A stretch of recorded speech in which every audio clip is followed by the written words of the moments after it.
पुष्कनो वीरवसेमहि देवहितं यदायुः।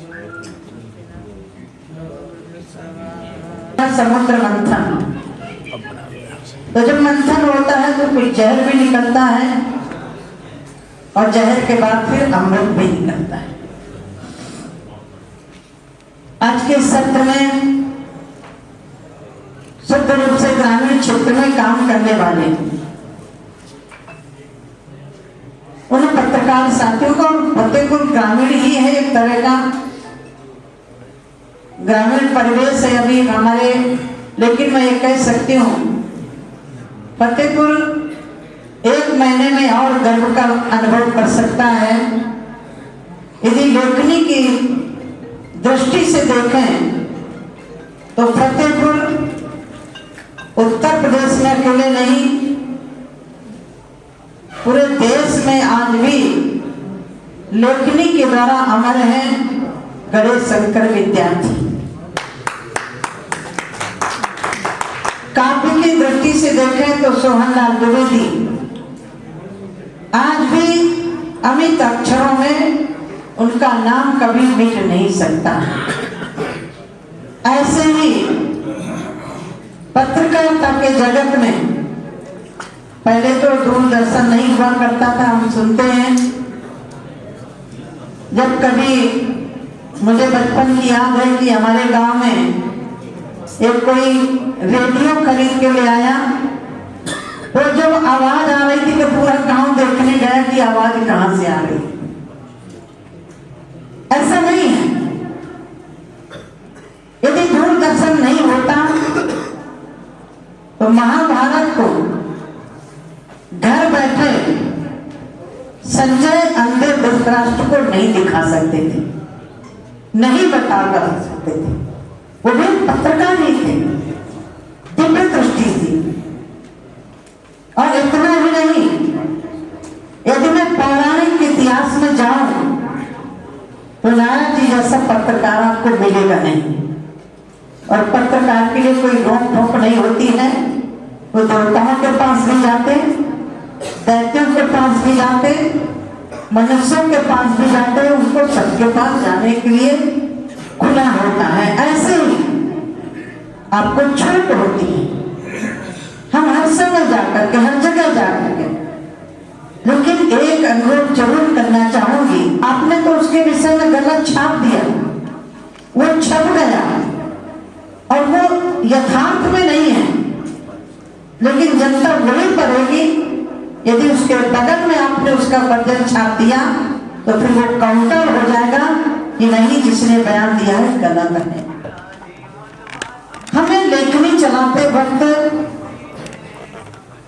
बहुत सावधानी बरतनी चाहिए। मां सरस्वती की कृपा है आपके ऊपर। हम लेख लिखना चाहे, पत्र लिखना चाहे, नहीं लिख सकते, हम बोल सकते हैं, पार्लियामेंट में जवाब दे सकते हैं, आपको भी जवाब देते हैं। लेकिन आपकी तरह मैं चाहूं कि लिपिबद्ध करके उसको छाप दो तो मैं नहीं कर सकती। ये किसी किसी को मां सरस्वती की कृपा होती है, आप जैसे लोगों को, जो आप मां सरस्वती के दत्तक पुत्र माने जाते हैं। तो हमें इन बातों को भी बहुत ध्यान रखना चाहिए, क्योंकि ये कार्यशाला ग्रामीण क्षेत्रों में सरकार के द्वारा क्या क्या काम हो रहे हैं, तो मुझे ऐसा लग रहा है कि फतेहपुर के पत्रकारों को, पत्रकार भाई प्राइवेट अस्पतालों में वो जांच करवाने जाएगा, गरीब आदमी जांच नहीं करवा सकता, वो बनना स्वीकार कर सकता है, लेकिन अपने बच्चों के ऊपर कर्जा देकर के जाना स्वीकार नहीं करता। अरे बहुत सारे लोग मेरे पास आते हैं, सामने जी डायलिसिस के लिए दिक्कत है, हमें ब्लड चढ़वाना है।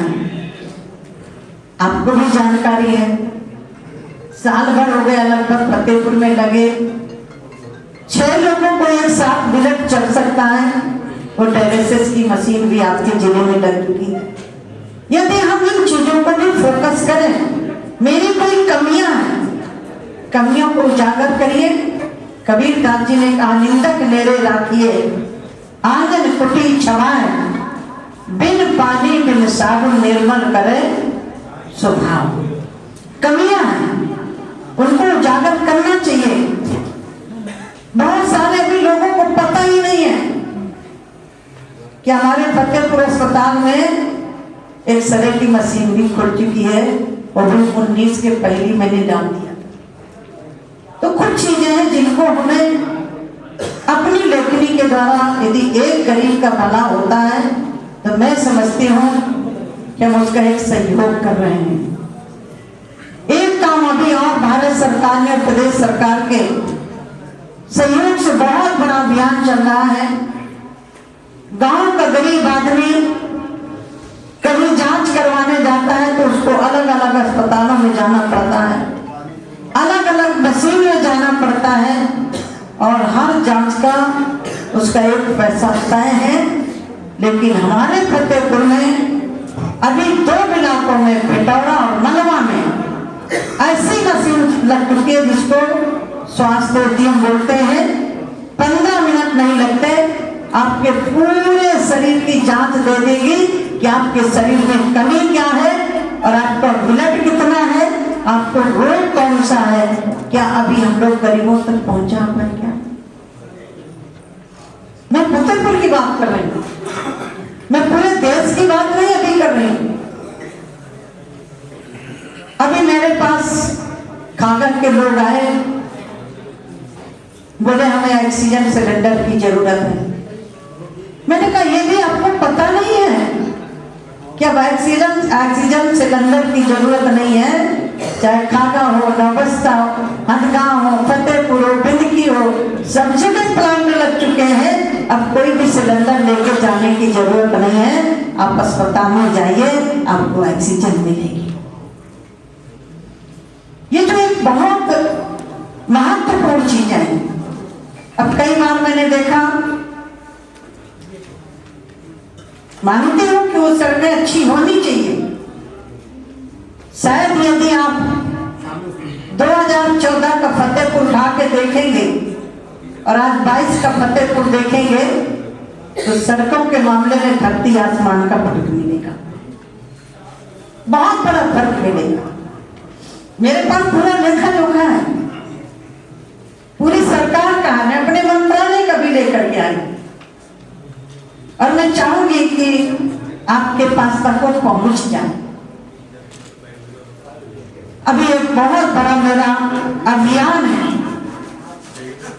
जिस अभियान को जिस दिन मैं धरातल पर लागू कर दूंगी उस दिन आपको मैं बताऊंगी और वो हमारे फतेहपुर का नर्क जो खत्म होना चाहिए उसके लिए मैं भी बहुत तेजी से लगी।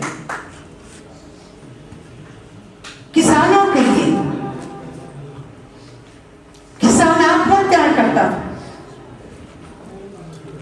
गरीब किसान जिसके पास 2-3 बीघा 10 बीघा वाला भी गरीब ही माना जाता। समय पर बीज नहीं, समय पर खाद नहीं, यही फतेहपुर है जहां लाठियां चलती थी खाद के लिए, बीज के लिए। जब सरकार नहीं थी तब की बात बता रहे हैं, 2017 तक हमने झेला, किसानों ने झेला। लेकिन जब से डबल इंजन की सरकार आपने बनाई, 16 में प्रधानमंत्री आवास योजना लागू हुई। आपको मैं कुल आंकड़े बता रही हूँ। मैं जिस गांव मंत्रालय में काम कर रही हूँ, दीनदयाल उपाध्याय ग्रामीण कौशल योजना, जिसमें कुल प्रशिक्षण केंद्र पूरे देश में 2369 से अधिक हैं। उत्तर प्रदेश में कुल प्रशिक्षण केंद्र 346। आगे के लिए नहीं बैठी हूँ। 2014 के बाद से प्रधानमंत्री सड़क योजना, यदि मैं आपको इस जिले में बताऊं तो शायद आपको भी लगेगा कि क्या इतनी भी सड़कें बन सकती हैं क्या? तो बन सकती हैं। 2014 के पहले कई ऐसी बड़ी सड़कें थी जिन सड़कों पर कोई भी काम नहीं हुआ था। आज 2014 के बाद से, क्योंकि मैं कई सड़कों का स्वयं लोकार्पण और शिलान्यास नहीं कर पा रही हूं, ग्रामीण सड़क एक हमारे जीवन की रेखा धारा होती है, देश को जोड़ने की होती है, प्रदेश को जोड़ने की होती है। उसमें जिले में कुल लंबाई स्वीकृत सड़क है, ये भी जरूर नोट कर लीजिएगा कि जिले का मामला है, 1110 किलोमीटर जो बनी और अभी स्वीकृत हुई है। 1000 किलोमीटर जाना हो तो कहाँ पहुंचेंगे आप बताइए ना। यदि पूरा जोड़ करके एक साथ बना दिया जाए, कलकत्ता कितना 1200 किलोमीटर है, 900 है ना। अभी देखिए 2014 के बाद की मैं बता रही हूँ, जब से मैं आपके द्वारा सांसद चुनी गई, 1110 किलोमीटर सड़कें प्रधानमंत्री आवास की स्वीकृत हुई है और बन गई है। क्या हमने कभी आंकड़े निकाले? मैं आपकी बहन हूं, सांसद नहीं हूं। क्या कभी हमने जिले में सोचा था कि स्वास्थ्य में सुधार होने के लिए कुछ आधुनिक कदम उठाए जाएंगे? आप सबके सामने मेडिकल कॉलेज जहां हो जाता है वहां हर तरह के डॉक्टर होते हैं, प्रोफेसर होते हैं। ये छोटा सा शहर जहां आप बैठे हैं, अभी आगे पीछे के जिलों में कहीं भी नहीं हुआ, क्योंकि मैं 3 जिलों का करती हूँ जहां मेरा आश्रम है, जहां से मैं विधायक रही हूँ, जहां से मैं सांसद हूँ। इन तीनों जिलों में पाइपलाइन से गैस मिल चुकी है, कनेक्शन हो चुके हैं। बहुत जल्दी आपको 6 महीने के अंदर अंदर पत्नियों का झगड़ा जो होता है वो भी खत्म होता है। छोटे से जिले में आपके बगल की ITI जर्जर पड़ी हुई थी। भारत सरकार से मैंने कहा अब 100 बेटियों की शादियां हो रही हैं, वो 100 परिवार नहीं है, वो 200 परिवार एक साथ बंधन में बंध रहे हैं। वो गरीब बेटियां जो शादी नहीं कर पाती थी, बाप नहीं कर पाता, उनकी गरीब बेटियों की भी शादियां हो रही हैं। तो सरकार एक दिशा पर काम नहीं कर रही, सरकार का फोकस सब दिशा पर है। आप सबको बहुत बहुत धन्यवाद। वंदे मातरम, जय श्री राम।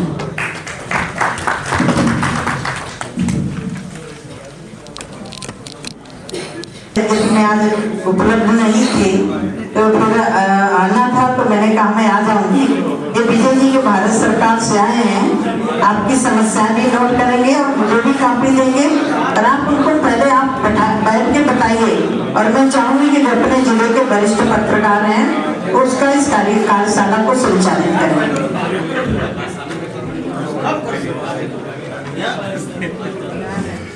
बहुत बहुत धन्यवाद।